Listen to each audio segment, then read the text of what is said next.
আমার পুজো হয়ে গেল, ঠাকুর ঘরেও পুজো করে দিলাম। আর ডাইনিং স্পেসে ছোট্ট একটা গণেশ রেখেছি, ওইখানে একটু ধূপ টুপ জ্বালায়, তাহলে পুরো ডাইনিং স্পেসটা একটুখানি ভালো লাগে। আর সেদিন যে ওই সাইড থেকে বিছনার চাদর কিনেছিলাম না, সেটা আজকে পাতবো। চলো, কবে থেকেই ভাবছি পাতবো, পাতা আর হচ্ছে না, আজকে পেতেই ছাড়বো। আর কালকে হচ্ছে সরস্বতী পুজো। কে কে সরস্বতী পুজো করো? আর সরস্বতী পুজোর আগে কে কে কুল খেয়েছো অবশ্যই জানাবেন।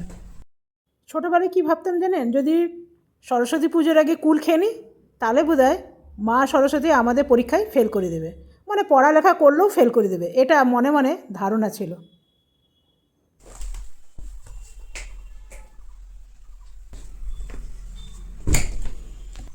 সেদিন যে আপনাদের দেখিয়েছিলাম না, ওয়েবসাইট থেকে কিনেছি। আর এটা খুব সুন্দর একটা প্যাকেটে, কাপড়েরই প্যাকেট আছে, দেখছেন তো? চলুন এটা আগে পাতা যাক। যেই চাদরটা পাতা আছে না, ওই চাদরটা কিনেছিলাম মেলার থেকে। জানেন, মেলার জিনিস না সবসময় যে ভালো হয় তা নয়। মেলাটা একটু কটনই না, জানেন, মিক্স আছে, পুরো বাবলস উঠে গেছে। আর যেটা কিনেছি সেটা ওয়েবসাইটে পিওর 100% কটন, আবার অনেকটা বড়। আমার যা খাট আছে তার থেকে কতটা করে বেশি। আর কি সুন্দর কাপড়ের প্যাকেট, এটা আপনি অনেক কিছু করে নিতে পারবেন। এই যে, জানি না কী হবে, আমার ঘরে এরকম 3-4খানা আছে, এখন অবধি কিছু করে উঠতে পারিনি। আপনারা আইডিয়া দেন তো কী করা যায়। তো চলুন এটা আগে পেতে নিই। তবে দেখতে বড় সুন্দর। আমি একটু সাদার উপরে চাদর পাতি, জানেন, আমার যত বিছনার চাদর আপনি দেখবেন সাদার উপরে। আর যদি লাল, নীল, কালো, হলুদ এগুলো থাকে, জানবেন কেউ গিফট দিয়েছে। আমি নিজের পয়সা দিয়ে ওই ব্রাইট কালার কিনি না, সব হালকা কালার। আর আমার বাড়ি এই জানলা দিয়ে খুব রোদ আসছে, দাঁড়ান পর্দাগুলো টেনে দিলাম। টানার পর তবু চাদরটা একটু বোঝা যাচ্ছে না, তো রোদের চোটে না বোঝাই যাচ্ছিল না। দেখতে ভীষণ সুন্দর। এটা রাত্রে হলে আপনাকে আরও ভালো করে দেখিয়ে দিতে পারবো।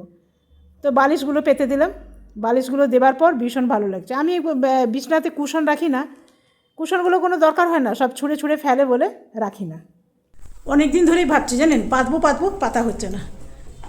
তো চলুন, আমার না সিম গাছে অনেক সিম এসছে, চলুন আপনাদের একবার দেখাই। আর সিমগুলো না বীজ হয়ে গেছে। সিমের যে বীজগুলো আছে, সেই বীজগুলো এইদিকে, আমাদের এইদিকে কিনতে পাওয়া যায়, জানেন। আর সেটার কালকে ডাল বানিয়েছিলাম, দারুণ। তো আমি আমার গাছের দিয়েই বানিয়েছি, গাছ থেকে পারলাম, পেড়ে বানালাম। তো চলুন,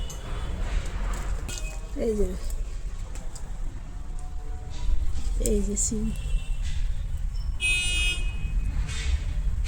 ওই যে সিম। তো চলুন এবারে যাব রান্না করতে। Bye bye.